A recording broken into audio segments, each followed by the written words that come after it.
everybody. This is episode 11 of Tandem Podcast.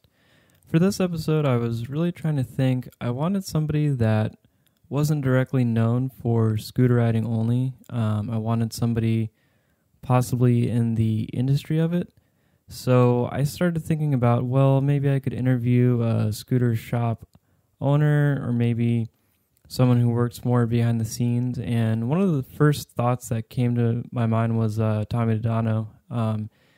Tommy is the owner of Outset Select currently, but he started Sky High, which was a similar sort of online and in-person retail shop based in the greater Chicago area. And he's done a lot for the Midwest scooter community and then also just the global scooter community. So I thought it'd be interesting to get his perspective, not just as a scooter rider, but also on the retail side of things. And I posted a post on my Instagram asking people questions to ask him, and I was incredibly surprised by the response I got. I wasn't expecting to have so many comments. And I looked through them, and a lot of them were questions I actually already had written down for him.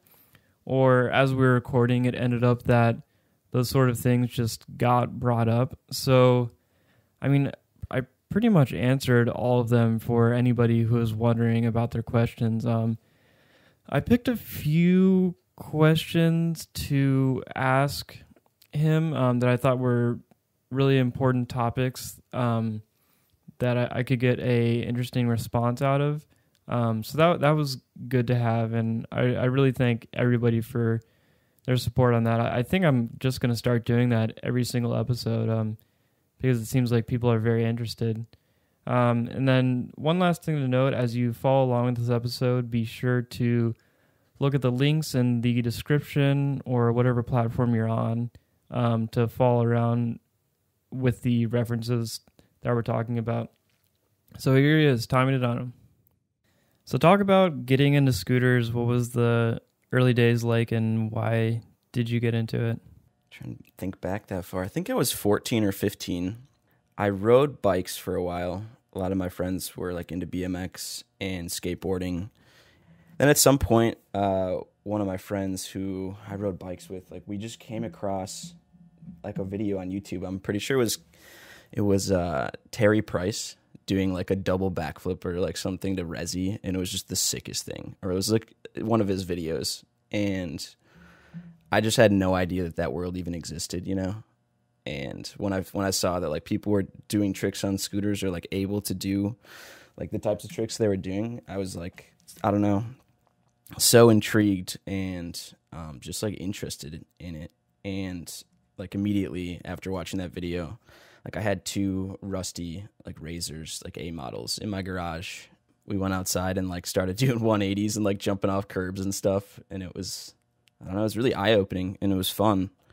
Like a couple days later, I'm like, I bought a pro model and I like just took it seriously. I like learned whips in like one day and just, yeah, pretty much never touched my bike again. It was like, for me, way more fun. And obviously, like, the progression was a lot quicker than BMX riding. So, yeah, I just loved it. And I just, as soon as I, like, started doing it, I just didn't put it down. So That's pretty impressive. Tail ups in one day. I tried them for, like, 5 hours straight in my driveway until I got it. I'm like, I need to land a tail whip. It's just, I'm not leaving until I land this. I was in San Francisco over the summer with the whole Tilt team, and Casey Murphy lives there, and I'm sure like you know who Casey Murphy is. Yeah. From back in the SR days, but I was really excited to see him, and I was like, oh yeah, like we're gonna meet up with Casey Murphy, and I was the only person who knew who he was. Like like everybody surrounding me. I mean, I don't know, like they're even in their 20s, and I was the only person who knew who he was. So it made me realize like it's finally sort of switched generations so much where you're no longer surrounded by people that grew up on SR and like know of all these names, you know, like Matt Dibble and stuff like that. Like Have you been experiencing that lately? Yeah, definitely, man. Like I like interact with a lot of the younger like scooter riders quite often just through like Outset and like the business and stuff and Instagram marketing and whatnot. So I definitely see that, and it's like I would say we're even on like the third generation of that. Like most scooter riders right now are like 11, 12, 13 years old, you know? And then you've got like the 16, 17, 18-year-old guys, and then you've got like us, and we're kind of like the first gen that like, yeah, grew up on SR and know all of like the kind of the beginnings of like where this all started. But more and more that's, yeah, as time goes on, that's just going to get further and further away from, you know, the latest generation. So I definitely see that. And I think even you probably know more than I do, because you were scootering a couple years before I even started. So I don't know if, I guess we're considered like the same generation, like the first gen, but there's definitely some stuff that like you know more of that I have no clue. So It's just really odd because it's only been 10 or 11 years. And I mean, if you look at BMX or skateboarding or similar things, none of those moved that quick. So stuff moves so quick between generations. yeah, totally. And it's just going to get faster and faster, man, as time goes on. Like information is just more and more immediate and available. People's attention spans are going to continue to get less and less. And yeah, it's just how it goes, kind of. But I'm kind of glad I was a part of it when I was a part of it. I mean, both of us still are, but it's cool to like see it from start until like present, you know? And I'm sure you feel the same way in some sense. I remember back then I was sort of bummed that I was so young and I felt that kind of limited me. Mm-hmm. But now I'm glad I got into scootering at that age because now I'm not too old to scooter. Like I can still have scootered back then, like just as such a young kid, but like now I can like still live on after that. Yeah, totally. Which is like a fine line because I mean, if you were, I don't know, I started scootering so young, like I was like 8 years old, but I mean, in like 2008, I think I was like 15 or 16. It seemed like it was getting fairly serious, and I'm glad like I wasn't the age I am now back then, because I think things would be a lot different now. Definitely agree with you there. Where do you think you got your sense of business knowledge from? I don't know, man. I've always kind of been like into business, I guess, from like a young age. Like through like high school, I would always like sell stuff on eBay and like flip stuff on Craigslist, like as like a 14-year-old kid. And like my friends were all into like partying or like drinking, doing whatever 14, 15-year-olds do. And like I remember I would always just be like trying to like make money. And it was just like fun. It was fun for me. I don't know. I had a couple of friends who were like into the same thing, who were just really like motivated individuals and like just focused on kind of like progressing, kind of, I guess in a way, like staying away from drugs and alcohol. Kind of all did that. Like we would go and like flip stuff on Craigslist, sell stuff on eBay. And like by the time I was like 16, maybe, I just got like really good and like comfortable at it. I got good at like negotiating with people, and I learned a lot really fast, and it was intriguing to me. And just like scootering, I came across something that was interesting to me, and I really like delved into it and learned as much as I could, and like did it a lot, and it was fun for me. So I just, you know, continued. By the time I like was getting started with Sky High, I kind of already had like a lot of previous knowledge, even though I was 16, 17 years old. So it was kind of just like the next step. I'm like, how do I dig deeper? Like I have to start a business. It was kind of like the logic, I guess. Yeah. I listened to a couple different podcasts, like the NPR one, How I Built This, and it's just interviews with the founders of like, you know, a bunch of different companies, and it always seems like that. It's like, well, they just kind of had the entrepreneur in them. Like they didn't learn it. It just was like always there. Yeah, I mean, I used to play this game called RuneScape when I was like way younger, like in middle school. I did too. Did you? That's awesome, man. I want to say Jonah Humble might still play it, and I also think Logan Fuller might still play I've heard of both of those guys playing. I think Colin played at one point too, as funny as that is. But yeah, in that game when I played that when I was in like middle school, and I was always really interested in that game. Funny enough, like in making money in the game, like digital currency, and like there was like groups of people in that game who would be, they called it like merchanting, I guess, but it was like buying and selling items and different assets to like make money. Like you buy low, sell high. I like got really interested in building wealth in that game, and actually ended up like selling a lot of money in that game for like real life money at one point. But I think that like that was kind of the root to my interest in business, because that's when, after I stopped playing that, like I brought that kind of world into, or that same mindset into like real life when I started doing Craigslist and eBay stuff, because all the same stuff kind of translated over into like the real world. So I guess the real root starts with RuneScape, as funny as that is. So I know you just mentioned stuff like eBay and Craigslist, but that was actually the next question I had for you, to describe some of your maybe like funny or interesting like side hustles or things you've flipped in the past, because I've heard like crazy stories of just like you having stuff and like just random stuff, like people being over to your house, just being over and like, why do you have that, Tommy? And you're just like, oh, I'm flipping it. I'm dealing it. I remember, it's so funny. I remember this one time, I must have been like a sophomore. I think I was like, what was that, 15, something like that. And one of my friends, Adam, he was like a super like just intelligent kid, really good at business too. And I learned a lot of like my skill sets from this guy. But we would like flip stuff together. At one point in time, he came across like a couple thousand, I think it was like 1 month Xbox Live. I don't know if you're familiar with this, but there's like Xbox Live. I don't know if they still do it, but there was Xbox Live like 1 month trials to like the service basically, and they would come with games. So like if you'd buy a $50 Xbox game or whatever, on the front of it, taped or like stuck to the box, would be that 1 month free trial that you could just test out online play, I guess. And that was a promotion that Xbox did for a while. So my buddy Adam somehow like found, I have no idea how he found this guy, but he found a guy who like worked at Amazon at the time. And this dude at Amazon, like basically from what I understand, like stole these, or either stole them or he said that like they couldn't sell the games with these like 1 month trials on them. And so this dude that worked there would like take them off the games, and he would just stack up like thousands and then sell them to Adam. And Adam would like middleman them and sell them to me, and then I would sell them on eBay.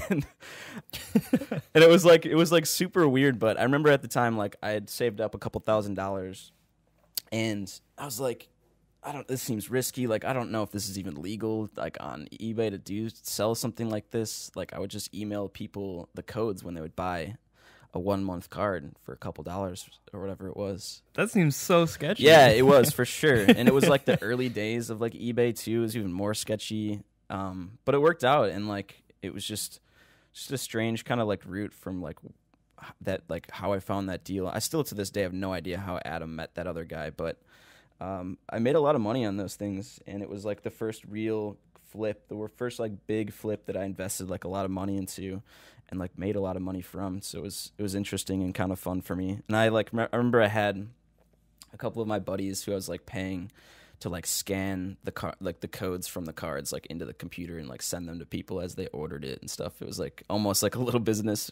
around like a weird illegal, if it is illegal, activity. I don't know. It was strange, but I was just a young kid just like trying it out, and yeah, it's just funny, man. Just so far out in left field. It's just random, but it was cool. Talk about starting Sky High Scooters. Like, what was the motivation for it, and maybe some of the troubles that you had early on? Dude, like the original Sky High was hilarious. It was basically like So I was a part of SR, as you know, and at the time there were like no good sources for scooter parts. Like you could get, I think at the time you could get like, I'm not sure where this all lined up, but you could get like stuff from the SR store, and I think that was like forks, and was it wheels? I mean, definitely bars. Bars. Yeah, like buff bars. Yeah, the 3-piece or the 2-piece bars. Yeah. Yeah, I remember that. But like there were Yak wheels like existed, and like go-to wheels existed, and green machines like were a thing, but like there was no place where you could go and like get all of those wheels, or like the other part. I think the other part that was like kind of in demand was like a blade brake. Do you remember the blade brakes, mad brakes? Oh yeah, absolutely. Yeah. Yeah, and those were for sure like hard to find, because you couldn't. I don't know where people were getting them, but like you had to get them used or from completes. You could only get them in Australia, and then people from Australia, like they were so extremely common in Australia, and then people from Australia would sell them on SR to people in America. That's what it was. And people would pay like so much money, and that was the equivalent of like just taking a break off like a Razor A model in America and selling it. It's crazy that you like that was just. I mean, there were no other parts, so like modifying your scooter in any way was like the sickest, and that was the part, like the brake. That was something you could upgrade, So it was sought after. But essentially, like I think at one point, like I wanted to buy a blade brake, and I wanted to buy like a pair of Yak wheels or go-to wheels or whatever it was, and I couldn't figure out like where to buy them on SR, like how to get this stuff without spending a bunch of money on like a used one. And so I just started like doing some research. It was kind of like my curiosity, I guess, that sparked the interest again. But I was like, where can I get these things? Like maybe it would be like a good idea to like just find like the source for them, see if I can get a bunch, maybe at like a wholesale rate, and then just post them up like on the forums, because people would probably buy them. Or like at the time, I think there was like group buys or something. I don't know. There was definitely that marketplace classified section, and my initial thought was to like find all this stuff, create like one thread where people could like come and buy it all. And I started doing that. Like I talked to Yak, and I talked to oh man, I wish I could remember the guy I talked to about the blade brakes, but I don't remember his name. It was like I don't even know how I found this guy, but I found the guy who basically had a source like for them, and bought a bunch of those, bought a bunch of Yak wheels, and started selling that stuff like on the forums, and it kind of took off. Like I was selling a bunch of like products, and I had no idea what I was doing. I was like trying to figure out how to create shipping labels and just figure everything out. Like my memory's terrible, so like a lot of this is fuzzy, and this is a long time ago, but if I remember it correctly, it got really busy to the point where like shortly after starting to sell that stuff on the forums, I was like, I need to start a website, and I started researching how to create like an e-commerce store. And there weren't many services out there that had like easy e-commerce sites to set up, but there was one called like My Free Web Store, I think it was. And so I just made like a website, and over like the next week or two, I just like came up with the name Sky High. And instead of I guess I transitioned from like selling the stuff on SR to just putting it on that website and advertising the site as like an external thing. So there wasn't one like defining moment. It kind of just they were all just steps towards that. But yeah, it started on the forums in the classified section pretty much.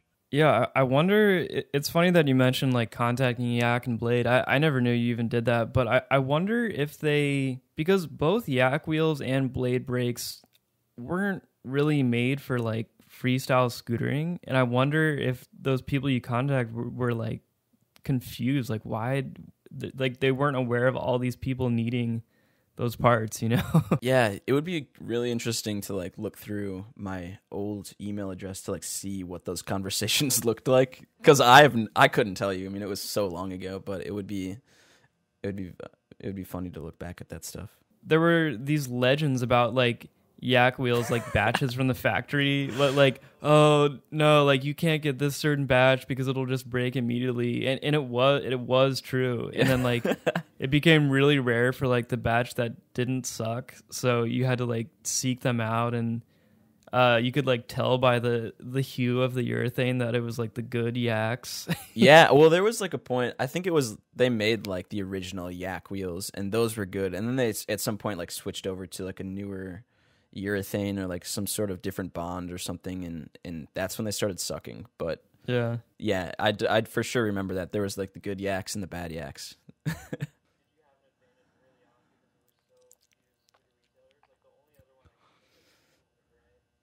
Yeah, I think Inward was definitely around at the time. I don't remember if because I did buy parts from Inward. I bought some T-bars and I bought you know how they had the zero offset and then the one that had the offset, like the two different forks. Yeah. I like had bought a zero offset and then like returned it and got a 10 offset because I was like sketched out. I was reading SR reviews about it and it's like talked myself out of it. But I can't remember if Inward was around and if I bought those parts like before I started selling stuff on the site or what. But it was definitely all in the same time frame, and I think that definitely played. It gave me an advantage for sure, yeah, because it was a completely different time. I mean, it was such a niche then, and of course there was a lot less people scootering, but those people who were scootering only had the options of like 2 or 3 different places, so it was like made it a lot easier than in comparison. Like today, there's hundreds of different scooter shops, you know, with endless amounts of products, and yeah, back then it was like, yeah, there was no competition really.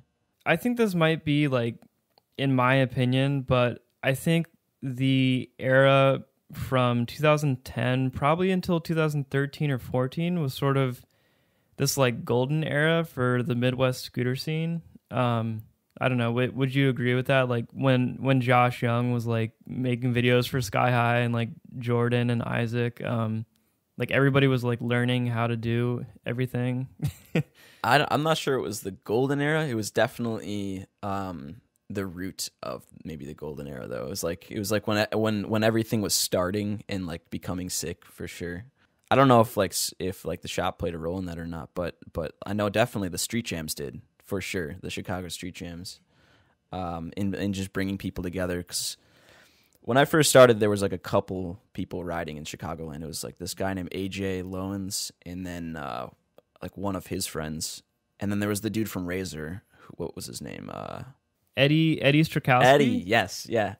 To this day, I've never met the guy, but it was like a legend that he was a Chicago scooter rider.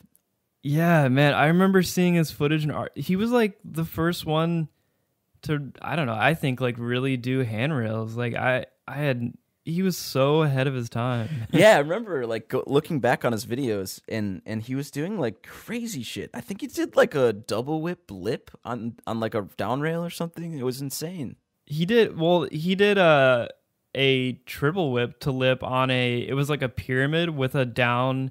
It was like a ledge that's as wide as a flat bar. It's at Woodward. It's still there. And he did like a triple whip to lip on it back in the day, like an RVM. Oh man, that's like, dude, what? like today, if you like, even just like someone who's just like sick, if they do a triple whip to lip, like that's still really impressive. Like this guy was doing it back then on the tiniest scooter, without any other influence from anyone else doing that type of thing. Like that is insane.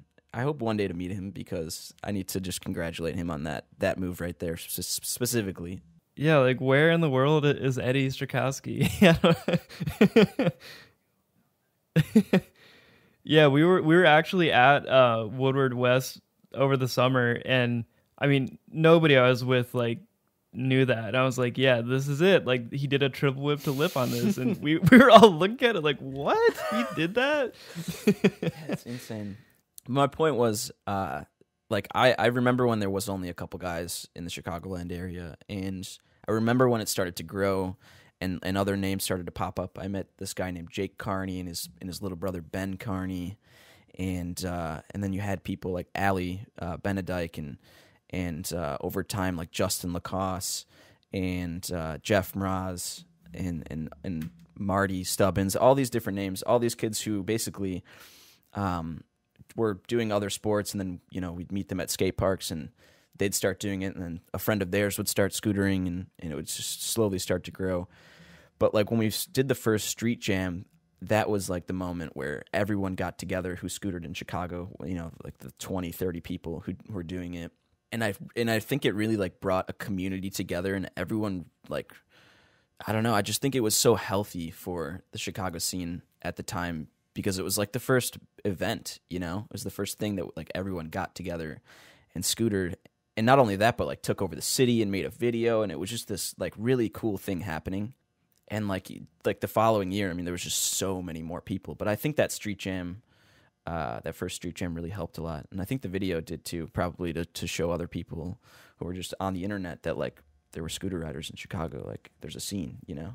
Also, too, when you guys filmed Transit too, that was probably huge. Yeah, for sure. Definitely. I think it was kind of a big deal on SR at the time. Like everyone knew Transit 1. And yeah, Transit 2, my opinion, wasn't quite as good, but it was still like a thing, and it happened, and it was in the Midwest, and it was a production, you know? Those Sky High solo video parts, and then later on the Satori video parts, it just I think those did a lot for scootering in the Midwest and actually like making it recognized in the world. I think so too. Yeah, I would definitely agree with you there. So, what was your motivation for selling Sky High and then going to film school? I definitely got to a point where it was like a transition period for me, and I had to decide, like, do I want to go to school, and if so, like, can I handle like running a business at the same time? I remember, I don't know how old I was. Like I said before, my memory is terrible, but I remember being stressed out all the time about like running Sky High and just doing that and going to school, like high school. And I didn't really like that place, especially being like a young kid. I don't know, I was just like trying to be a kid, you know? It was tough to like be stressed out by something like that. And I kind of at some point just got like over it. And I was just like, man, this sucks. Like I can't be stressed out all the time. And like if I want to go to college, which at the time my mother was like really urging me to go and even offering to like help me financially to go to school, which is hard to pass up. Like I was just thinking like, man, I don't want to be miserable for like the next 2 years while I get this degree.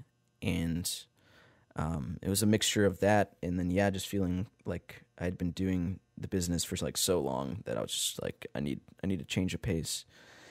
And ultimately came to the conclusion of like, I do want to go to school. I think it's important to like get a degree in case like all of this stuff doesn't work out, because like at the time running Sky High was definitely not something that would financially support me as like an adult, you know?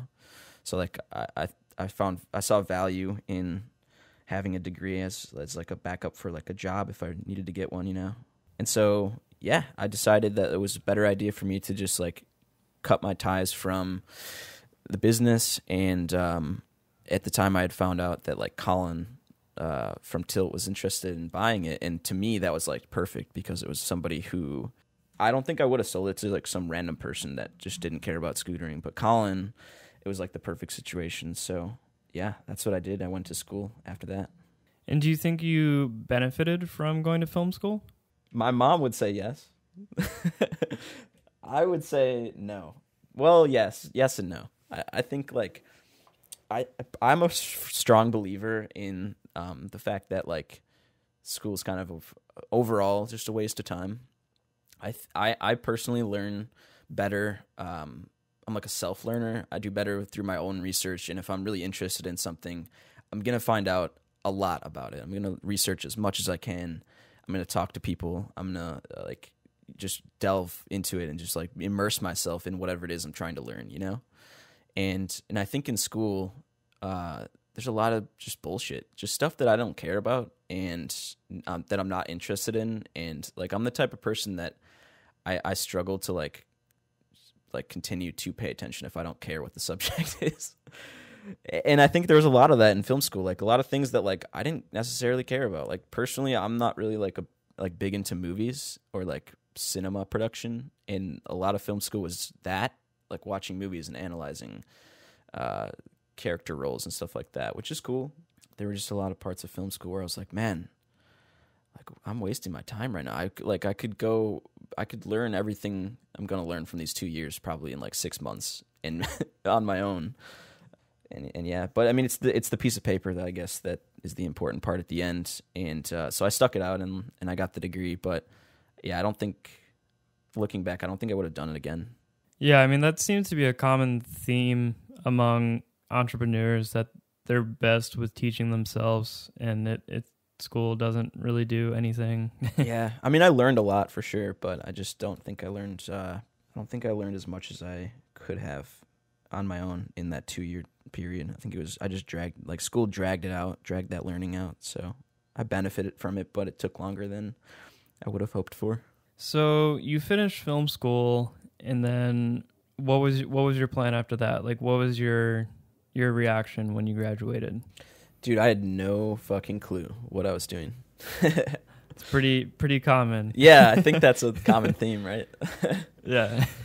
I was still pretty young because I actually my course wasn't 2 years. It was like a year and 6 months, and I had also graduated high school 6 months early. So by the time I graduated college with the associate's degree, I think, oh man, I'm so bad with like dates and stuff and whatnot. But I was pretty young, is my point here. And yeah, I just had no clue. I was like going through like the typical like school job fair stuff and like looking at different editing studios. And my focus at the end of school was in editing.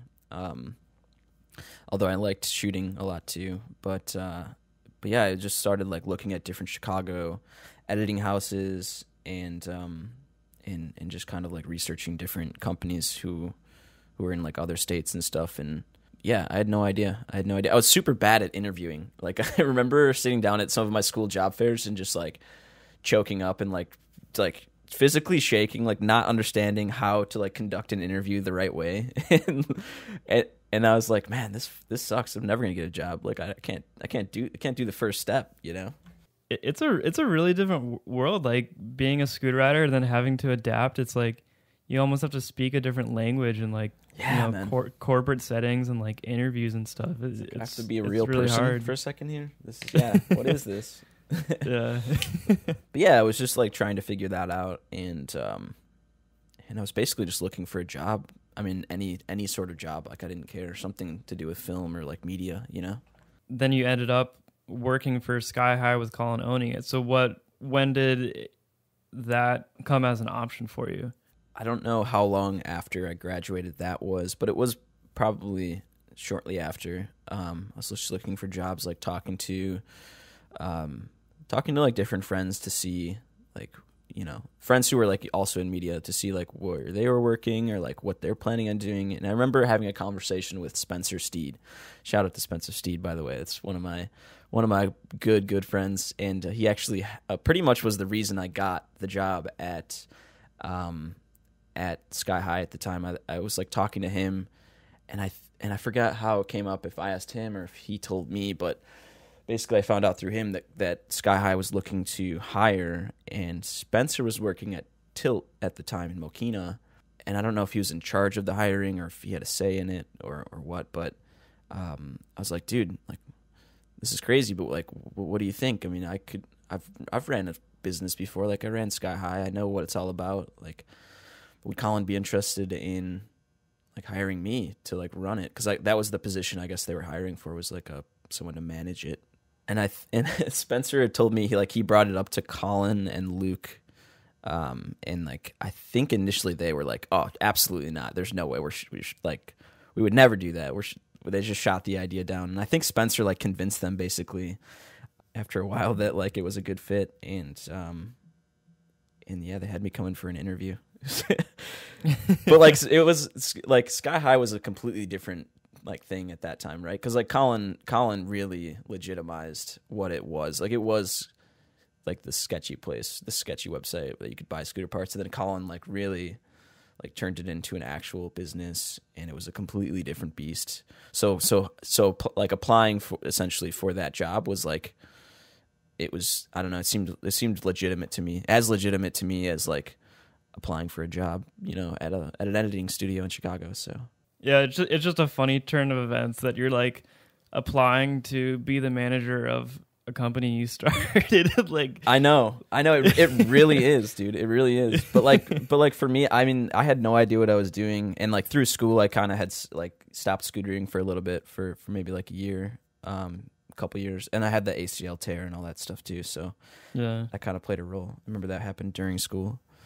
But like, I'm pretty sure when I was looking for work after I'd graduated, and when I was talking to Spencer about all this stuff, I think I'd like just really started to get interested, like really interested in scooters again. And that was like another motivating factor for me to like want to be involved in a scooter company versus just a normal, like whatever else company, editing studio or whatever else it was. So I was like, it is a funny turn of events, but like I was really motivated to like be a part of scootering again. And I also needed a job really bad, and I also had a lot of experience with like business management, so it like made a lot of sense in my mind. And I was like, dude, I'm young, like I need to try this for sure. I want to move out of my house and go to Mokina. Let's do it, you know? Yeah, I mean, it seemed like it was working out really well for the time it was in business. But I mean, I know this, but I'm sure a lot of the general public doesn't, and has always wanted to know. What was the situation with Sky High going out of business? Like, what happened? So it actually went out of business after I stopped working there. So I don't know. It would be better to talk to Ian Johnson or Christian Dean about like the specifics, because I wasn't there when that happened. But a few months, I think it was a few months, may have been a little bit longer, prior to all that happening, I did leave the company with Spencer. Spencer left Tilt at the same time, and then we formed Forefront with Jordan, the distribution gig. I don't think that played a role in Sky High closing, but it may have. And I'd like to talk to Ian more about that. But yeah, I don't know exactly what happened. From what I understand, though, it was basically like the whole legal battle between Tilt and ownership and whatnot. And I don't want to get like too far into details, because I'm sure there's stuff that like Colin would rather talk about if he wants to. But I think it was like Sky High pretty much got the plug or the funding pulled because of like the Tilt battles, because the funding was like the same or from the same people, you know. So what reason did you leave the company for? Like, to start Forefront? Was that the motivation? So I basically got to a point where I felt like I was doing everything. Initially, it was like a management position, but then I felt like I was basically just running the whole company. Aside from a few things like website development and like the legal stuff on the back end, like the accounting and everything. Like I was handling pretty much all of the budgeting and purchasing and marketing and just doing like everything. And we were severely understaffed, and I was always just really stressed out. And I remember like I told you before, like when I was younger, I was also really stressed out. But like when I was doing the Sky High thing and working for Colin, I was just out of my mind. Like just working 24/7, taking my work home with me, and just kind of like got to a point where I was miserable on a personal level. I had no like social life, and I was just only thinking about work and how I could make the next move and stuff and make it like successful. And I was getting paid pretty well, but like I kind of felt in a way like I was being undercompensated. I didn't really know why.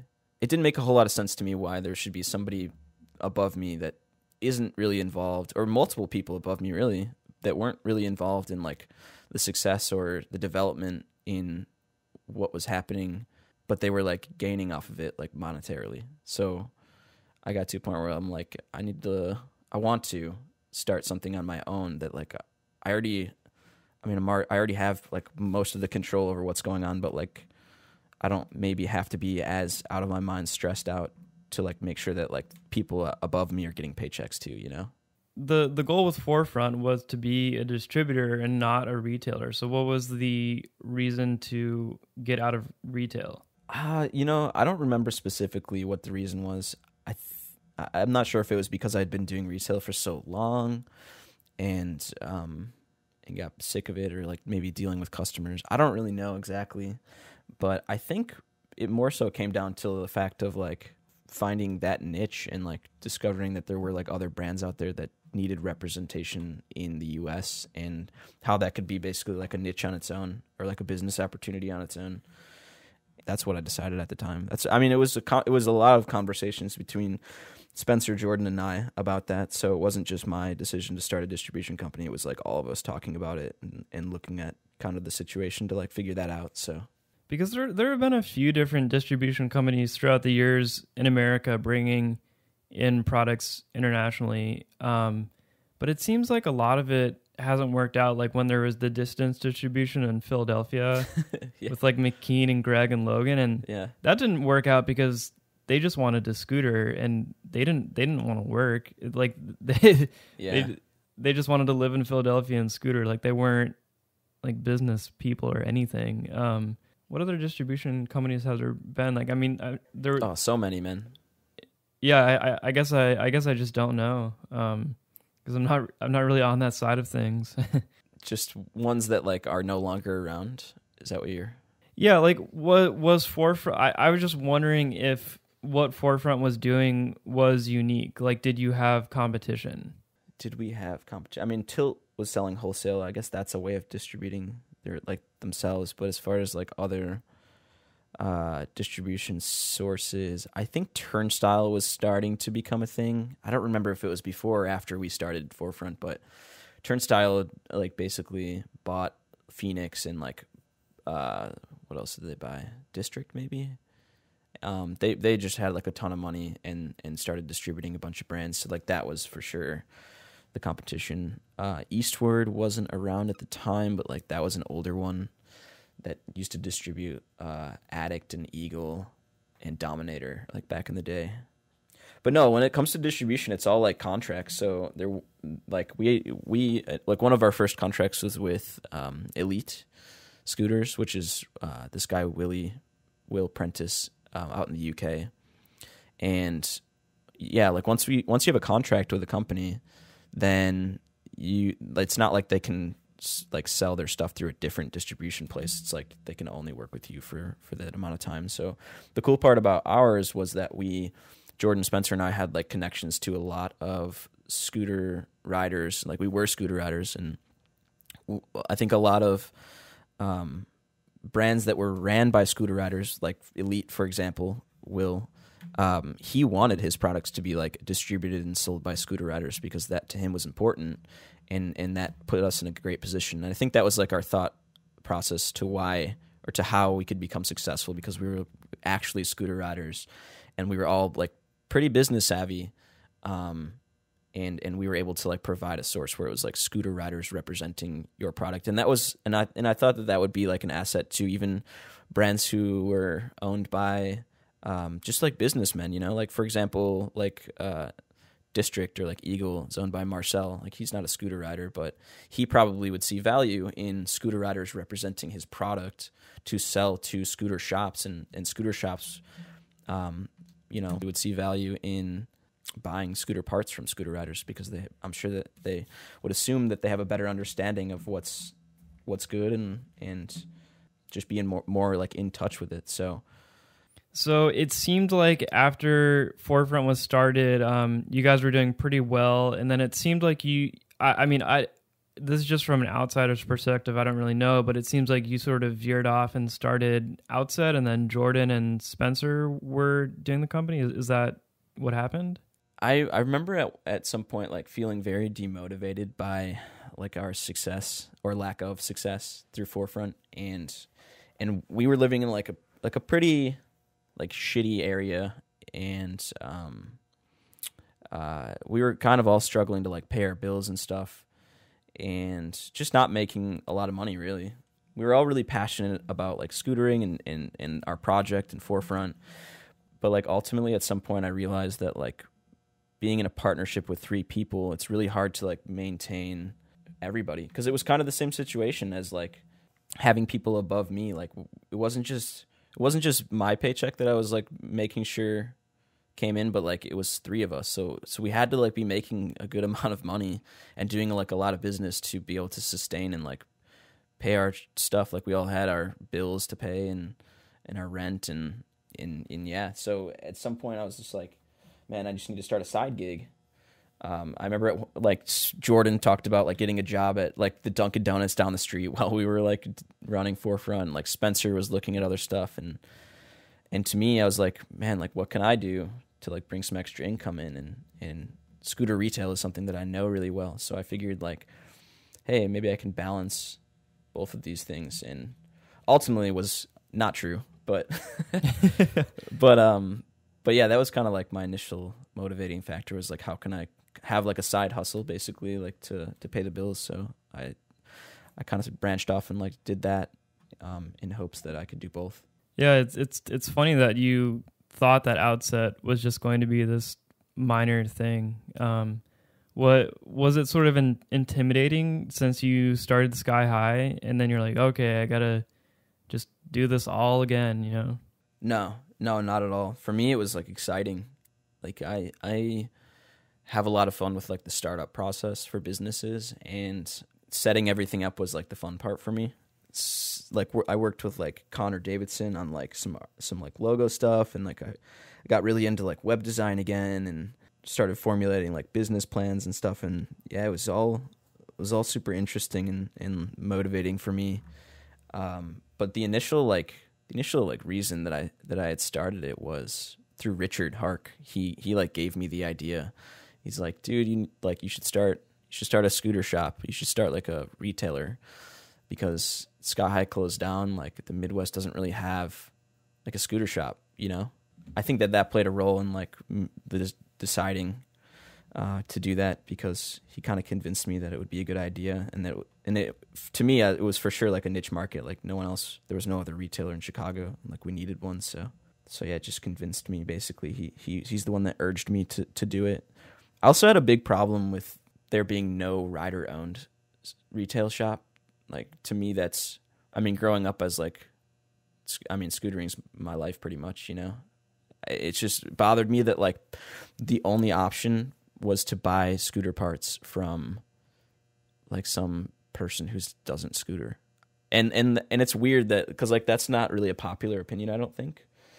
Like most people don't care. Like they're just going to buy some shit from Amazon. But it's like the most personal purchase, you know? Like I'm buying scooter stuff. I want to make sure that I'm like buying it from somebody who understands like scootering. Like I want to give my money to somebody basically who's me. Whenever kids at skate parks ask me where to get scooter parts, I tell them Outset, and I try to explain to them, I'm like, look, like if you're buying stuff from a company that isn't ran by a scooter rider, like if the scooter market isn't doing well, that company is just going to pull out because they're not scooter riders and they don't care about scootering. Like there's no emotional connection there. Yeah, like Outset will be around regardless of how the market is. I mean, obviously, if it's like completely just tanking so hard and like you can't make a profit, then it can't be around. But I mean, you just have so much more invested in it than like somebody where it's just another business venture. Yeah, definitely. And I think people forget how much power they have with what they buy. Like it's like purchasing power is so heavily, it's just so important. Like even just outside of the scooter industry, like supporting like local businesses, even just in your hometown, like a local coffee shop versus like buying your coffee from Starbucks. Like most people wouldn't think twice about that, but like you're literally deciding whether or not that local coffee shop stays in your town or not, you know? Yeah, I don't know. To me, that means a lot. It means a lot just to like buy my scooter parts from basically, yeah, like a rider-owned source. And I think some people see value in that, but definitely not a lot. But yeah, I for sure feel like I have more of an emotional connection to what I'm doing than someone else who's just like a business person who doesn't really get it, who's never like gone on the scooter trips and like grown up like beating their body up like on a fucking scooter, you know? Well, I think you do a good job with the marketing, making it apparent that sort of the face of the company is you. And when you made that video in New York, the description was buy more scooter parts so we can make more videos. And like, and really like, you know, that's all it is. It's like, that's all we want to do. It's such a simple thing. It's like if rider-owned companies get funded by scooter riders buying parts, that's what they're gonna do because they just love scootering, you know. It just directly correlates. And by the way, I wanted to say thank you. I didn't thank you for for telling people at your local about us, man. That's awesome. Really Oh appreciate yeah, that a lot. I mean, I always have like even from Sky High, I'm always like, look, like they're in the Midwest, like you'll get it super fast, and like it's like actually going to a good cause, you know.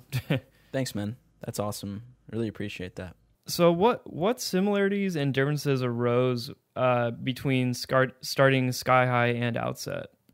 I think starting Outset was definitely more of a challenge, just because like getting into the retail market, it was just so competitive. Like there's so many other resources that you could just get parts from.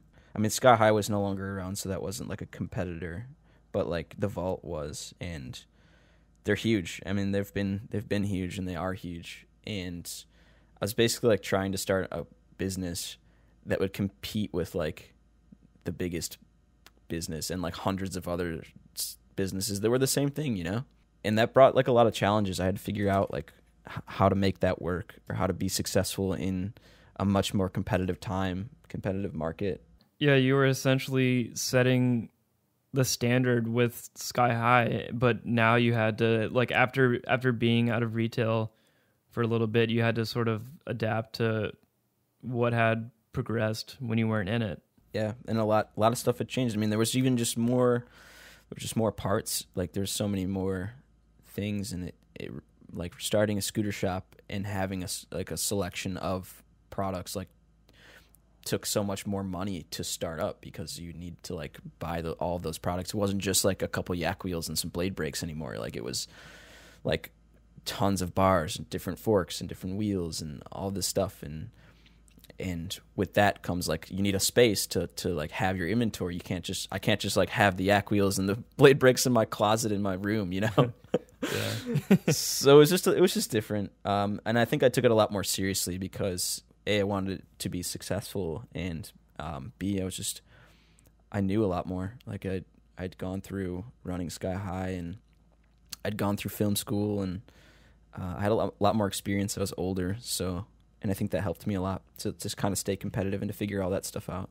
So with Outset, after I looked at like all your various social media channels and stuff like that while writing this, and it seems like there's two categories. So you're creating like a global scooter community, like you're adding to the scooter community by like making videos, like releasing real video parts of people, and then also like featuring people on Instagram, on your Instagram, and that's growing the global scooter community. But then you're also doing local stuff, like you have events at your shop. And I think that's one thing that retailers might miss out on, because it's a lot of work to do that, yet by doing that you're growing the global and local scooter community, and you're creating more scooter riders, which equals more customers, you know what I mean? Like, yeah, it's just gonna like better your business. What importance do you place on mainly making an impact in your local community by having like events, like you had the premiere of Tilt Transport? I think that's very important for sure. Like even when I wasn't running Outset and everything, like I would always like be setting up events. I mean, I've just always done like events at our local skate park here, which you've been to, I think, Asylum. Yeah. And just like I've always tried to be involved in the street jam, and I definitely think that it's just so important to just have everybody come together. As of like very recently, I think that has kind of slipped through the cracks a little bit. I've gotten to a point where I'm like so busy with stuff at the shop. I think there's a lack of events, and I wish we could have more. However, we're like talking about having like a cool like a ride day / clothing release, like party almost, basically, for our like new clothing line in a couple weeks here, our new apparel drop. So I mean, I guess that is an event. It's not necessarily like a skate park ride day or a competition, but it's still bringing people together in the community, which is important. It's definitely important, and I hope to do more of that stuff, I guess, as we're able to hire and I'm able to free a little bit more of my time to like focus more on that stuff, because that you're right. I mean, it's the most important. Is the actual like getting together and scootering, you know. And too, just all the video parts and I guess like trip videos and stuff you did with Outset, like every time one came out, I was just so thankful for it because it just like it just does so much for scootering. Like people love those videos, and not a lot of people make videos like that anymore. Yeah. I mean, media is changing a lot, Yeah. So like the video part is still really sick, but it's less sick to the Gen 3s, right? The newer generation of like young kids. Like they would rather see the behind the scenes of the video part, the B-sides or the vlog, which is fine. Like I don't see issue with that. I think it's important to like continue to adapt with media as it changes and as culture changes. But yeah, those trip videos are like some of the most fun things to make, and there hasn't been any of those types of videos in a while. Partially, actually mostly because I can't scooter right now. And it's even hard for me to like film and like be on my feet for periods of time. So like it's kind of scary for me to like think about going to, let's say, New York and like filming, even if I was just filming, not scootering, just pushing around with everybody. Like physically, that would be really, really tough for me.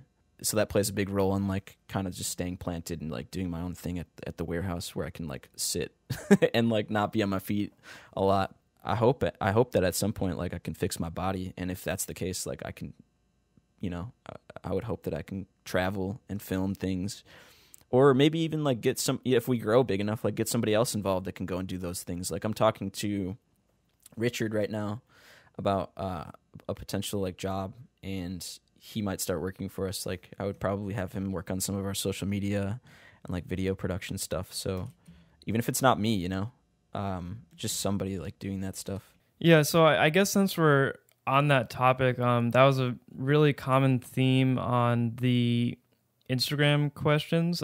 So many people wanted to know what was going on with your ankle, like the status of it, like if you're ever going to be able to ride again, just all this stuff. So do you want to just talk a little bit about how the injury happened and what you've been dealing with? Yeah, sure. For the record, I'm not that good of a scooter rider, so like the fact that people care if I'm riding or not, it's kind of sick. But yeah, so I got into like a pretty gnarly motorcycle accident a few years back, and basically like a car hit me and crushed my foot and my ankle. Like basically it just like pinned my foot and my ankle between like the motorcycle and the front of this car. I got like ejected from the bike, flew like 40 feet like forward, and just like I was catapulted and like somersaulting through the air and like flipping and stuff. And I don't know if it was the car crushing my ankle or like me coming down on it wrong, but my ankle basically like shattered when I came to in the hospital. It was just so messed up and so bad. And I came to find out that it was a bone in my ankle that I had shattered called the talus bone. I think it's talus. I should know this.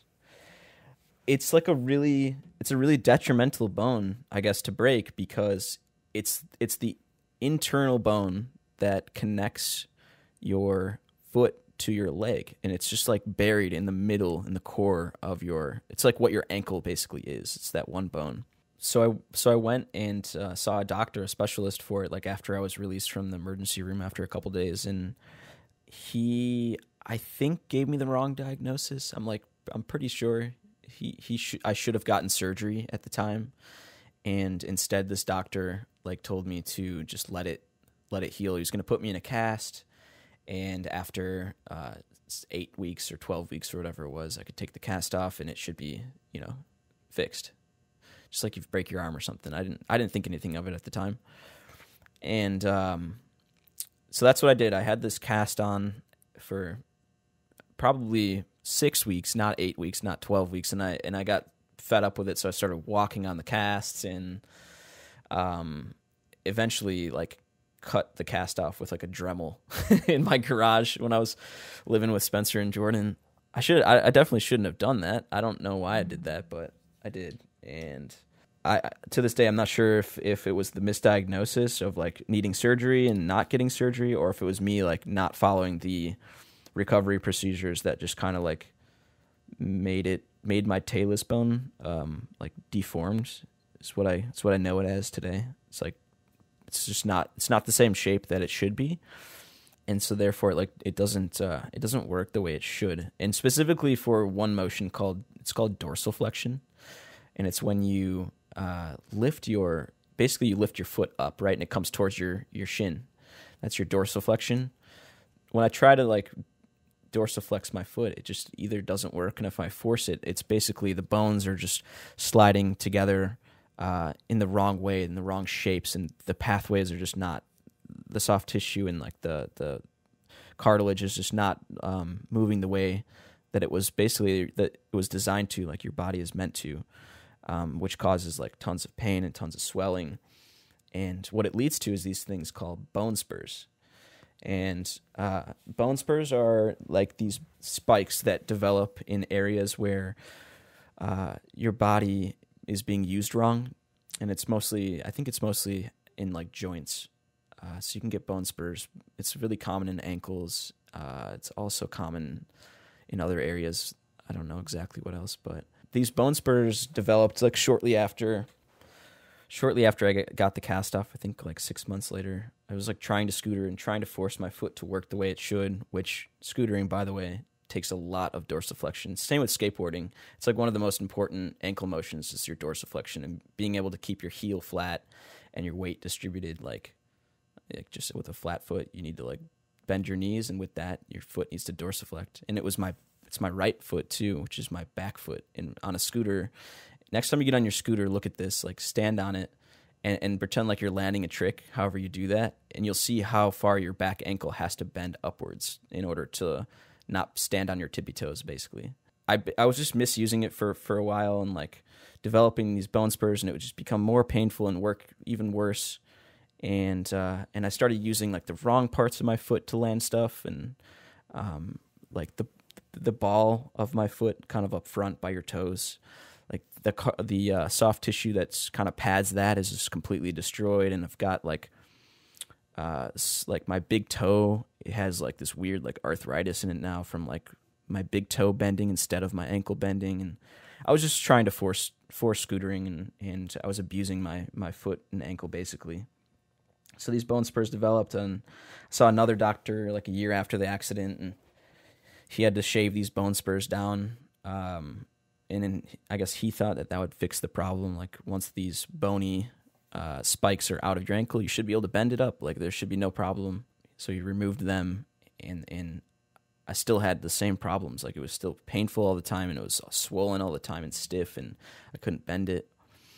And eventually saw another doctor and had to get the same procedure done, had to get these bone spurs removed. And each time they would go into my ankle, like the next doctor would be like, "Oh man, this thing looks terrible." Like they couldn't figure out why it was just looking so bad and why these bone spurs kept developing.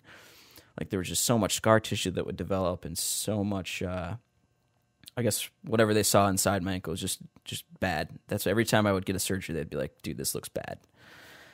You're gonna have arthritis at a very young age," you know. Eventually, this last doctor that I saw did the same surgery 4 months after, which is pretty close to like present time now. The surgery was 5 months ago now. He's like, "You should be feeling like $1 million. I mean, this should be fixed." And this has kind of been the first doctor that's like been able to like reason with me a little bit and not kind of like shut me out. Because every time I tried explaining this to my other doctors, they'd just be like, "Oh, you're fine. Like we removed the bone spurs. This is a common thing. You should be fine. You're just complaining." And I would kind of think nothing of it, because like if a doctor tells you something, usually, I don't know if you do, but like I trust what they say because they know more than I do about this shit. Like I don't know how ankles work or like how it's supposed to look. But this most recent doctor, like I told him how my foot and ankle were feeling after 4 months of my final checkup appointment, and he's like, "Yeah, dude, this is a lot bigger of like a problem than I expected. Looking back at your MRIs and all of this information and knowing how you feel now and how it's still not working right, like your ankle, your talus bone's basically deformed, and your foot's just not going to work the way it should. Like you can't fix it."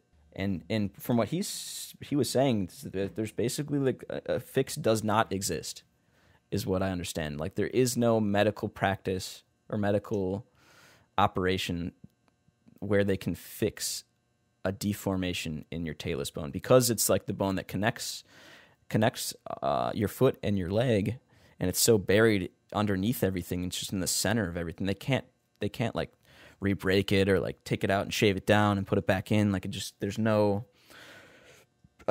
no way for them to fix it as of right now in medical research. But what he left me with essentially about a month ago is some names of some doctors who are like really high up in the medical world. And these are the guys, I guess, who like, give speeches and presentations on to other doctors in big seminars about what's, on the horizon of medical research 5 years down the line or whatever, like the scientists are working on. These are the guys who like know of the cutting edge, procedures and what's coming. So, now I have this list of names. A couple of these doctors are in Canada, in Toronto. I think one of the guys was from, and I'm putting together a timeline basically of where my foot and ankle went wrong, and like the kind of the surgeries in between, and dates and CT scans and X-rays and all this information to hopefully bring to one of these guys and say, hey, look, here's what's going on. Like, I've got this really unique, rare case of like a deformation, and like, is there anything we can do? And if not, like, is there anything on the horizon that you know of that's coming? Like, maybe there is like a total ankle replacement that they're thinking may come out in 10 years, As of right now, there's no way for me to fix my ankle, and I kind of just have to like protect it as much as possible so that it doesn't swell and become really painful. And if I scooter at all, like it's like excruciating for like days after. It just stays swollen. So I actually cannot scooter, which is the worst because like I identify as a scooter rider, just like you, man. Like, I grew up, I spent half of my life on a scooter. If I think of myself, I think of Tommy, it's me on a scooter. Like, yeah. It's how I've dealt with my emotions through life. It's how I've it's how I've gotten my physical, like, I guess, my exercise throughout my life. It's just how I figured out my problems and how I've made all my friends, and how I've kind of turned into the person I am. It's just all through riding a scooter and through scootering. And especially now I'm running a scooter company, but I cannot ride a scooter. It just kills me. It's just terrible, man. It's like the worst thing ever. But it's my reality, and I can't change that. So right now I'm just trying to basically stay positive and hopefully soon have these conversations with people who may know something about future medical practices, so that I can, at least look forward to something that may at some point come up and be able to fix the problem. But yeah, I can't do it. It sucks, man. For the past, like, basically since this last surgery, for like 5 months, I've been going in and out of like I hope this isn't getting like too real, but I've been going through like a lot of like depression and just like mental health issues because of the fact that I cannot ride a scooter, which is kind of like crazy to say, but it's like so real. It's so real, and it really is. It has stemmed all from my ankle and not being able to scooter, not just scooter, but like do anything physical. I have no physical outlet at all because I can't really use my legs like how people normally do. But yeah, I'm hopeful. I mean, I've gotten to a point now, I think, mostly where I'm like have accepted the fact that this is kind of my everyday reality, and I can either dwell on it and just hate everything and just lose interest in everything that I love so much, or I can channel those like feelings into just pushing forward and being positive and being hopeful, and that's kind of like the transition that I'm trying to make and that I have made, recently, and that's kind of where I've been at. So yeah, it just took some getting used to. It's just a big change of pace for me, because like I would scooter all the time. It's what I do. I want to like go. I've never gone to the gym. I've never done anything else physical besides scootering, and I just can't do that. So it's just been kind of different living without that. Fortunately enough, I'm able to be involved in the industry, which is the other side of it that I really love, the business side and the just being around like scootering, not being able to physically do the act of it, but just being around it and being around the people that do it, which is amazing, and I'm very grateful for that. So yeah, that's kind of where I'm at right now, man. It's kind of crazy, but Yeah, that's an enormous void to fill. for sure. It's sort of like you have to redesign your life around it. It's unique too, because it's not like you're old and it was sort of inevitable, like, okay, yeah, I'm old now, like I'm gonna be not riding a scooter pretty soon, but it happened to you like when you were still an active scooter rider. Yeah, I definitely feel, I mean, my body's pretty beat up, just as like most scooter riders. Like I've torn my ACL, rolled my ankles so many times, like broken fingers and toes and whatnot. But yeah, if my ankle was good, like I would for sure be scootering and probably still like filming stuff and trying to progress and do my thing. Like I'm 24, so I'm getting older, but I think that's still young enough to like be shredding. I wish I could be shredding, but yeah, it's a total gray area in scootering, because anybody who's in their 20s, it's like they're like the pioneers of adult scootering. Like it's so possible, but nobody has done it before because scootering isn't old enough. It's crazy, man. Yeah. How old are you, by the way? I'm 26. Okay. Yeah. Look at you. Look at you go, man. You're still killing it. Thanks. Yeah, I think I only have hope because I follow skateboarding and I read interviews with skateboarders on like sort of the arc of their careers and stuff like that, and I have realized that it's doable if you do stuff other than scooter. Like if your like diet is a certain way and if you actually exercise and stuff like that. We're kind of athletes in a way. Like it's, yeah. I mean, we're artists clearly, but also like like scootering is like a very demanding physical thing. So yeah, your diet, just as like a professional athlete would take seriously. It's like it's all the same stuff. Yeah, absolutely. I mean, there's only so many years you can like not stretch and eat Taco Bell and like not do recovery from injuries correctly. Like it catches up to people. Yep, absolutely.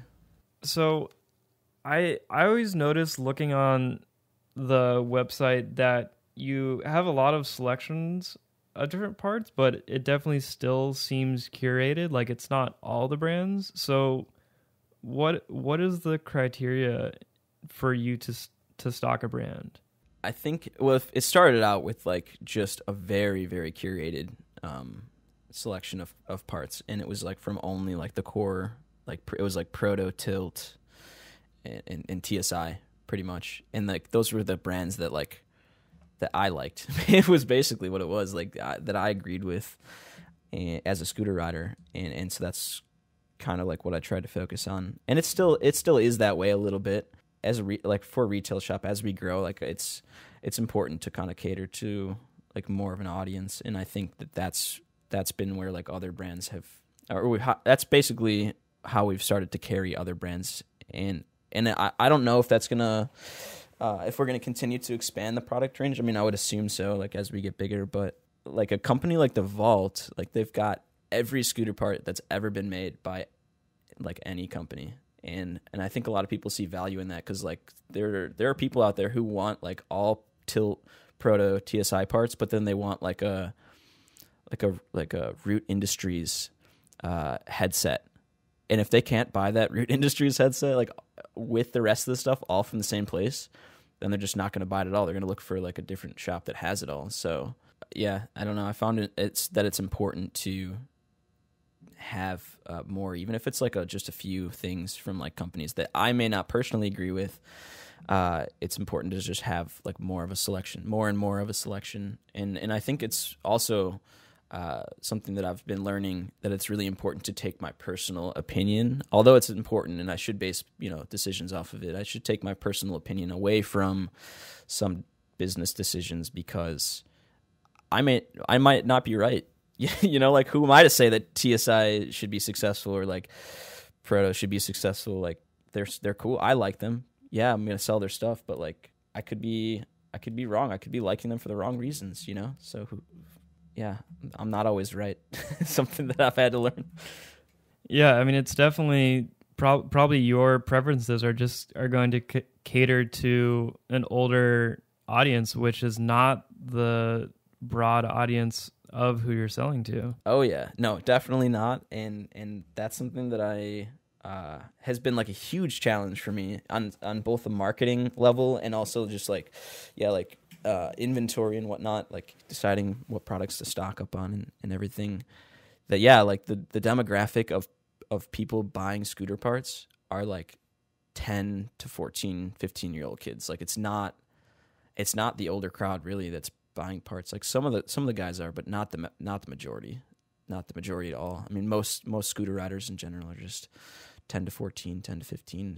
It just is that way right now, you know. Yeah, it's a hard balance because it's like you want to have a company that you're proud of, that you like as an adult can look at and be like, oh, that's pretty cool. Yet you have to appeal to this really young audience also. Yeah, for sure. And it's especially difficult in retail because if you look at something like Tilt, they can do their own thing. They can, you know, go film trip videos and only make parts and only kind of like market to that one side. And it's just the younger kids will still eat that up and still buy that stuff and want to be involved with it. But when it comes to like retail, I don't know. It's tough with retail because I'm representing a lot of brands and I'm supposed to be catering to a lot of different audiences. I have to cater to a lot of different audiences to be able to like stay afloat. But if I could have it my way, yeah, I would market to like the older side, like the stuff that I personally believe in more, you know, with my opinions. But unless the business model changes at some point from maybe like we have our own product line or whatever it is, it's kind of just the reality right now. And I've been trying to figure out how to balance all of that through social media and through different like internal decisions, but it's something that it's like a constant challenge for sure. So sort of, I mean, I'm not really that familiar with scooter retail, but from being behind the scenes and hearing stuff with Tilt, it seems that the scooter business is doing really well right now. Like it's better than it ever has been. Like there's a lot of scooter riders and there's like a lot of demand for scooter parts. Maybe even more so. I don't know if you would agree with this, but I feel like scootering has almost surpassed BMX in terms of like participation. Like there might be like more scooter riders than BMXers. I mean, I don't think it'll ever be the case with skateboarding, but Colin and I'm sure like other people are concerned about the ceiling of the scooter market. Like how high is it going to get and is it going to crash? You know what I mean? So are you ever concerned about that? No, it's not a concern of mine. Like I'm going to be like in it, you know, regardless. But I mean, I've thought about that before, I guess. It's definitely really popular right now. And I like if you go to like most skate parks, I think you'd see like more scooter riders than bikes for sure. But I also think that BMX is in a slump right now. So maybe that's why it's not that more people are scootering, but maybe that less people are biking, you know? Yeah, I mean, there's more people than ever doing it. I mean, it's more young kids than anyone doing it. And my hope would be that like a lot of these like 8, 9, 10, 11, 12-year-old kids get older and stick with it, you know? That would be the hope so that the industry can like grow.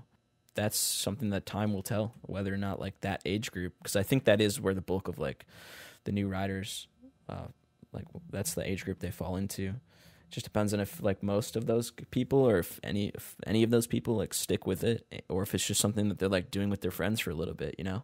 Because like there's so much influence from like people on YouTube like Tanner Fox or like Jacked Out. Yeah, just basically these like YouTube celebrities that like have shown a lot of people what scootering is, a lot of kids what scootering is, and they've gotten interested in it. But like if those people stopped making scooter videos, would the kids stop scootering? I don't know. Hopefully the hope is no, you know. but is it concerning on whether or not they will or won't continue? Not really, because I think scootering is going to continue to stay around. Definitely there's always going to be a core scene, just like I mean, rollerblading's fallen off a lot, but there's still companies and there's still like a scene for like people to do it, and it's still sick for the people who are in it. So yeah, I don't know. Nobody really knows whether or not it's going to continue or get bigger or start to hit a ceiling soon, but it's for sure big right now. There's no question about that. It's definitely big right now. Yeah, what do you mention about like the age group of kids and then sort of when they quit it? I don't know why, but it always seems like scootering has done a really bad job of keeping participants. Like, it's really rare for somebody over 20 to stick with scootering, and I don't know if that's just sort of the nature of it. Like, if it's that's the same with BMX or skateboarding. I mean, I guess it's harder as an adult to devote so much time to something like that, so maybe that is what it is. I think that's very common in BMX and skateboarding and most other action sports for people to kind of fall out of them in their late teens or their early 20s because, yeah, like life takes over, man. People start to get into like meaningful relationships or start careers that are, that take up all of their time, or that start families or whatever you're doing in your 20s, right? And it pulls you away from sending an ollie down the 12 stair and hurting yourself. Like, it's just like at some point, most people just grow out of it kind of. And a lot of people don't, but I think more people do. You talk to so many people. I have so many friends who used to skate or used to bike, even some that used to scooter, who are just doing something different now. They've gotten older and they have obligations and they have bills to pay and they've got mouths to feed or whatever it is, and it's just not something that's a priority in their life anymore, and I think that's very typical of all action sports, not just scootering. So if the scooter industry tanked and you really think that like Outset wouldn't be working out, where could you see yourself? Would you still be in scootering, or what sort of business would you be interested in besides scootering? It would be really cool. Like, let's say the scooter industry totally tanked, which I can't really see happening because there's so many people doing it. And personally, I think it's like a perfect mix between BMX and skateboarding to where it's like actually a better, more fun thing than either of them. But let's say it did like tank and there's too much competition and it wasn't like profitable. We couldn't pay our bills or whatever. It would be sick to like continue the brand name just like as like a crew or as like something else, like a clothing line only or something to just keep it alive because it like we've talked about, like it's just something I care about so much. Just the scootering. I want scootering to just have a scene, and yeah, Outset just also means so much to me that I don't think I would just let it die. Like, even if it was just a crew of like a couple people like scootering in Chicago, like I would still want it to be at least that. Yeah. But as far as what I would do, like I'm a very motivated individual, and I think I'm just at the start of like my career as far as like business and stuff. I think if I wasn't in like the scooter industry as far as running a business, I've thought about like potentially helping other businesses with the startup process, because I really enjoy that part of just building a company, figuring out kind of what the business model is and helping brand and just making partnerships and deals and just kind of like figuring out that initial process to then have it become a actual business and kind of send it off on its way. I love that process for some reason. It's really strange, but like I've just fallen in love with it, and I've done it, 3 times now. And I would love to continue to do that for other businesses or help other people kind of understand that stuff. So that was the last question I had, and I had 4 questions that I thought would be worthwhile from people on Instagram, but actually one of them we answered. A lot of the questions I had for you two were very similar to what people wanted to know. So I think what a lot of people wanted to know, they'll be satisfied because you pretty much answered it. So I just have 3 questions. Somebody you might know, Jordan Yasa, asked, you were in lots of people want asked about this topic too, so this is going to answer it for everybody. He asked, you were hitting it heavy with the vlogs, but ultimately it wasn't worth the effort. With YouTube ad revenue not being a feasible source of income for small content creators, have you considered Patreon as a way to supplement your channel? If so, would you return to making regular content if you had enough supporters? That's actually Jordan's question. Yeah. That's sick. Shout out to Jordan. Jordan's one of my best friends, man. I love Jordan so much. Oh, yeah. Speaking of people who need to stop eating Taco Bell and need to stretch more, Jordan. Dude, get on I that, know. Man. You need to eat well. He's on the gas station diet. But he just rips it so hard on the scoop, man. He just like has the iron stomach or something. I don't know. Anyways, it was never.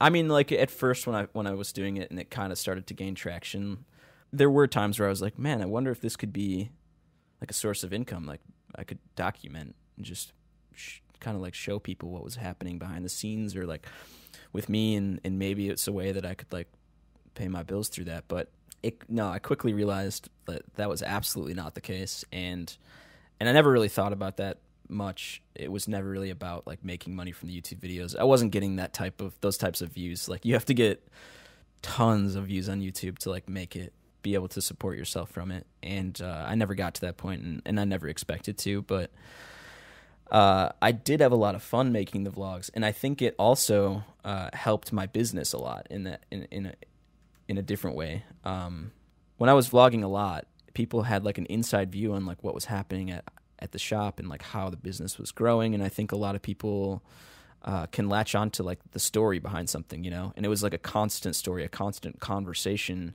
between basically, what was happening behind the scenes and myself and the customer, like the scooter rider or the viewer. Right. And I think a lot of people latched onto that, but I didn't stop doing it because of money. I don't know if that's like a misconception or if people like actually think that, but that was not the case at all. I mostly, to be honest with you, I stopped making videos. If you go back and look at the time frames, like it was around the time I got surgery, and it's mostly been because of like my mental health issues, like I was talking about before, just being like super just depressed a lot, and just like not myself, not feeling motivated enough to like go out and grind that hard, because it was a lot of work. Especially at one point I was making videos every day and also trying to like run a business, and it was like I was out of my mind again, and it was not fun, but I could do it because I was feeling good about myself, and I was able to like wake up in the morning really early and like work until really late at night on shooting or editing or business stuff, because I was just feeling great about myself. But once I was able to once I lost scootering basically, and I wasn't able to do that anymore, it just took a lot out of me. And I don't know, I get like anxiety about like making videos now. Part of me feels like weird that I can't scoot. I'm like, I don't know, I can't scooter. So like, am I a scooter rider? It's been a question in the past, like, dude, you don't scooter anymore. How many times have you heard that from people who like haven't scootered in a few months, right? Like, dude, that guy doesn't even ride anymore, dude. Like, am I no longer a scooter rider because I can't scooter? Because like I identify as one, even though I can't like shred, It's such a weird thing, but it kind of kills me inside. And it's getting better for sure, but like I fell into a place, it got pretty bad for a while, but I fell into a place where like I just like couldn't, just like isolated myself and wasn't really progressing. I didn't feel like I was progressing with the company, and I didn't really have anything interesting going on. And over so much time, I just kind of like stopped making the videos altogether. And it sucks too, because it's something that I really enjoyed doing so much. Like it was really fun for me to like document that stuff and like look back on it and kind of like have that constant conversation with everybody. But I'd like to get back there, really would be my goal. But it's not about the money. It's in terms of like the YouTube stuff. It for sure helped my business, but it's I never really like made any money off of it, or don't really care about making money off of YouTube. So well, yeah, like you said, people could follow the journey of like your business advancing, and I think that's why so many people enjoyed it so much because a lot of vlogs are about absolutely nothing. You know what I mean? It's like, doing nothing, like laundry or like getting coffee, and it's like a 20-minute video. And whereas like what you were doing was actually something, which is crazy, but a vlog about something seems to be rare. So I think that's why so many people liked it. And then when you stopped doing it, it seemed to really affect people because they were like mid story or like mid. They were just like seeing Outset like from the inside, and then they were like, where'd it go? Yeah. I mean, dude, it's a weird world. Like I'm not sure what your opinion on vlogs as a whole are, but I know a lot of people don't like them. It's crazy because like when I was doing it so much, I got to a point where I'm like, man, like where does it end? Am I always filming like my story my whole life? Like my camera's just always in my hand. Like I'm not actually living life. I'm just like documenting. This is all just like my life's a TV show. Like where does where does it end? Where do you cut the story off? Like is there an ending to your life? Like I don't know. I got like so caught up in it, and I think the problem was that I was just doing it too much. I just need to get to a point where like I feel good about myself, and I'm able to be like a normal human being again, and just make like a couple videos a week and not just be crazy about it, Because I would, like I said, I really loved making them, to have that conversation and to like utilize my passion for filmmaking and everything. And I'd like to start doing that again. That's my goal for sure. I mean, what do you? Do you mind if I ask you a question here? Yeah, sure. Go ahead. It's a two-part, but what is your opinion, I guess, like on vlogs? And then also, did you watch like mine? And if so, like what was your opinion on that? So my opinion on vlogs is I personally think it's detrimental to scootering because a lot of times it's like these people start as scooter riders, and the process of creating these vlogs consumes them so much that it turns into vlogs that are scooter themed. Like it's not like they don't ride scooters anymore. It's just like it becomes so much less about scootering. So then they're not like doing any good for the scooter community anymore. It seems incredibly absorbed to do it, at least to me, to the point where it's just really strange. It's like a different world when I watch them. Mm-hmm.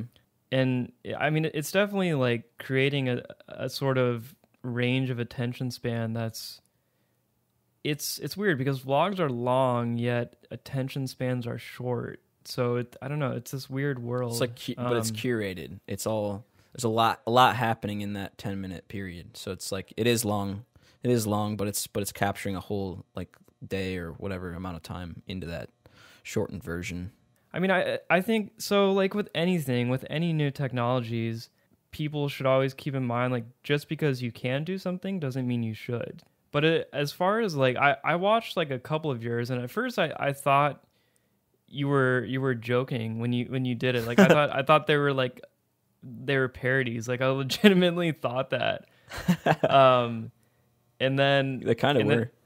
Yeah. But then I actually realized like what you were talking about, and I understood it from that point of view because like I said, it wasn't just like totally useless stuff that it's like people have to try to invent stuff to like maintain the self-image, whereas you actually had something that was going on. It was kind of different. And I think at one point, like maybe towards the end too, it turned more into like about me, not as much about like the business or about scootering, which that's the part where I didn't like it anymore, But just going back to what you said about like people, specifically scooter vloggers who start making vlogs and who scooter and then fall out of it. I mean, those people could have like also fallen out of scootering without making vlogs, and I don't like, for example, Tanner Fox would be like the poster child, I guess, to that. But like he brought so many people into scootering, and I'm like grateful for that. I'm like, I think it's awesome that he so many of these kids found out about scootering and started scootering because he featured that in his platform of viewers. And although he like doesn't make those, maybe he does. I don't watch his videos personally, but I think he doesn't make scooter videos anymore. And that's okay. I think people change what they're interested in, and I don't feel like Tanner Fox owes me as a viewer anything. Like why should he have to put out scooter content because he once was really interested in scootering, or because like I got invested because of the scootering in his videos? Like that doesn't make it his obligation, you know? He's just making videos and doing what he wants to do, and that's his right. And if people, maybe I don't enjoy that, but somebody does, you know, then that's cool. I don't think that's like a bad thing. Although I do agree with you, it for sure, some people get wrapped up in like the fame and the process of just the vlogging, that it may pull them out of the sport for sure. I mean, there's no question about that. There seems to be a lack of sense of the influence they have, though. I don't think people, if they do have a lot of recognition, I don't think they truly realize how much they're swaying the scooter community. And I think with that sort of can be dangerous. Like if they can just like influence kids so much to do anything, you know what I mean? And the hope would be that they influence, you know, scootering in like a positive way. Going back to that, like Tanner putting scootering at all in his videos, like I see that as like a positive way. Like it got people involved, and it maybe he like pushed Mongo and like road parks and had neochrome scooters, like all these things that like kind of suck, you know. But this none of those are facts, by the way, just for the record. But maybe he brought people in the wrong way, or like showed them kind of like just the things that aren't as important to the core scene.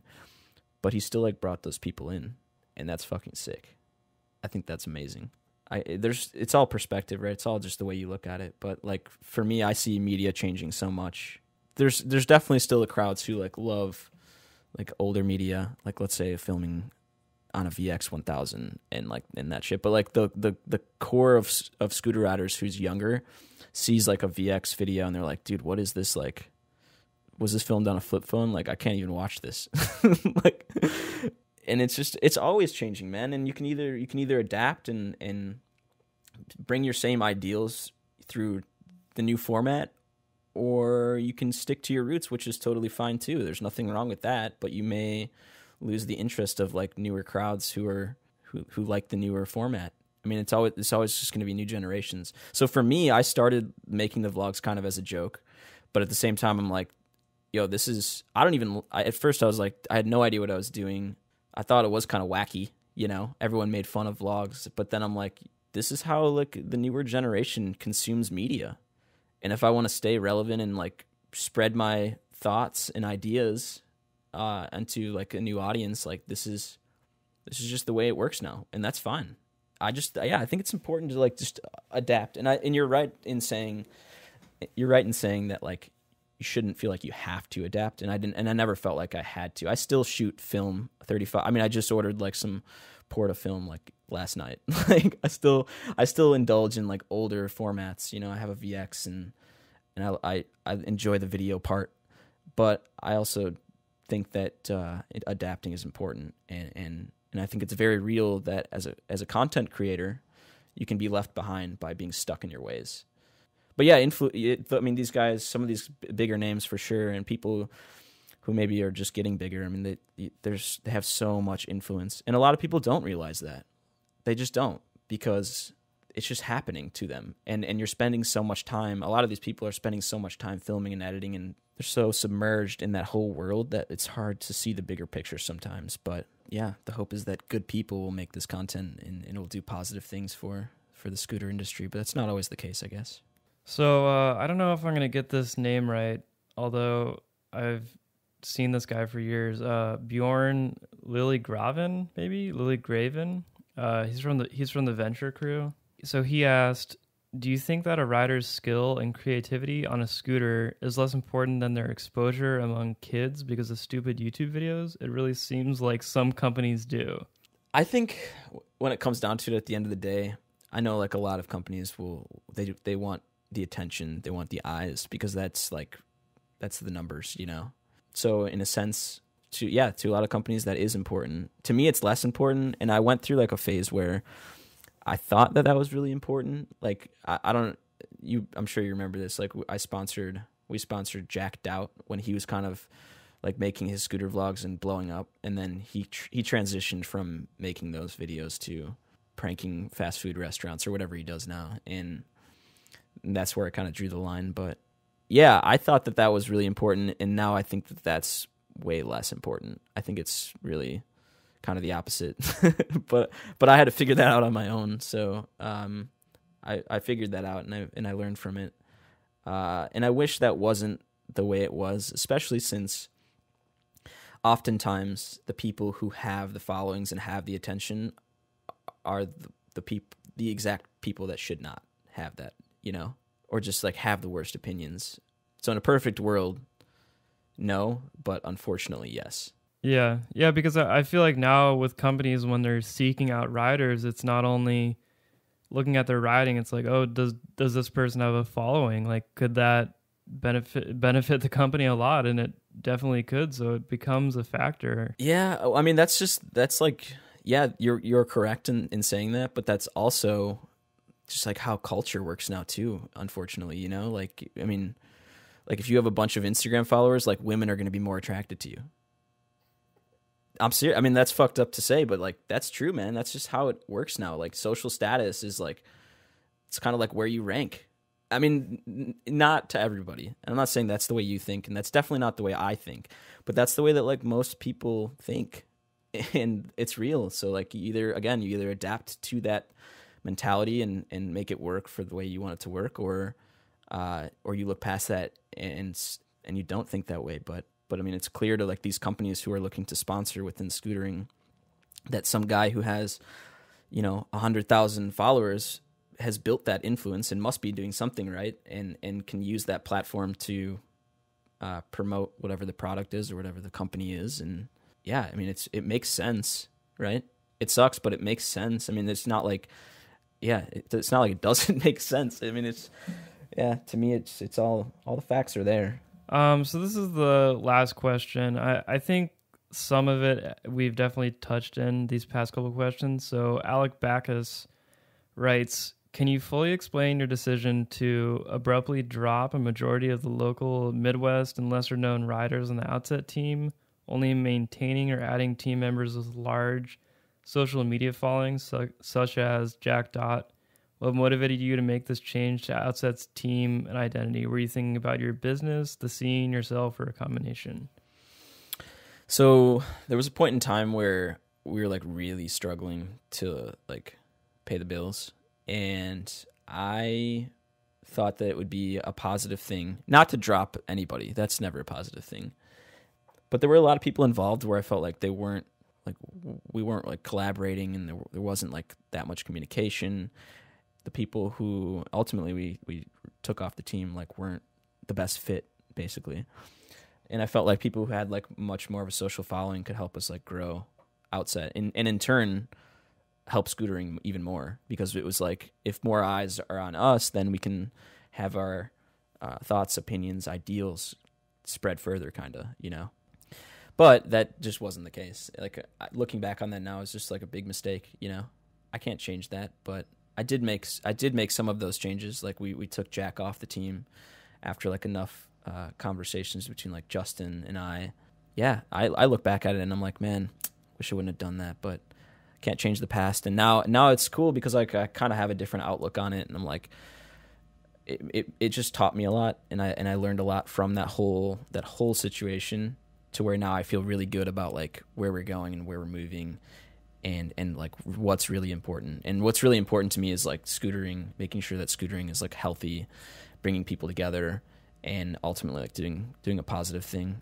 And it's really not, to me, as long as we can like pay the bills and I'm not like struggling, like that's cool. I'm not interested in like becoming rich or like in like the monetary gains as much, but scootering to me is like, as I've said, is like I identify as a scooter rider. It's the most important thing to me, is just to be like doing things that are positive for scooters. It's kind of like what I took from that whole situation. is what it is. I mean, it's part of our history now, so. That's good that you came out with that certain mindset. For sure. Yeah, that was definitely a fork in the road for like the company and for me too as like a person. So I think it was important that it happened. Yeah, it's a solid piece of our history now. Okay, well, that's all the questions. This has been longer than I thought, but it's been good. Yeah, dude, this has been amazing. Just wanted to say thank you so much for having me on your podcast. I think it's incredible what you're doing, and I hope that your audience continues to grow, and that you continue to do this, because this is really an amazing thing for the core community, and it's awesome, man. It's all good things coming out of this. So thank you so much, man. Really appreciate it. Cool. Yeah. Thanks for being on it. Of course. I'm going to get off this call now, so I'll just talk to you later. All right, Dylan. Let me know if you need anything else, man. We'll talk soon. All right. See ya. All right. Peace. All right. That's it for episode 11. Next month, on the last Friday of next month, as always, it will be episode number 12, and that will be one whole year of doing these podcasts, which is pretty surprising. It's a lot of work, but I'm glad I was able to keep on schedule and do them at the same time every month, because it seems like more and more people are appreciating them. So, as always, thanks to Ben Bursell for the graphic design and music for this. Thanks to Tommy for doing this very long interview. This episode was a little bit longer than most. And if you have any questions or suggestions, the best way to reach me and the podcast in general is thetandempod@gmail.com. This is the second episode that is on iTunes. I mean, they're all on iTunes, but the second new one. So if you aren't listening on iTunes, I would highly recommend it, because the interface of it is very easy to use. If you subscribe, the episodes get downloaded automatically for offline listening to your phone, so it's pretty handy. So that's all I have for now. I will see you guys next month. Thanks.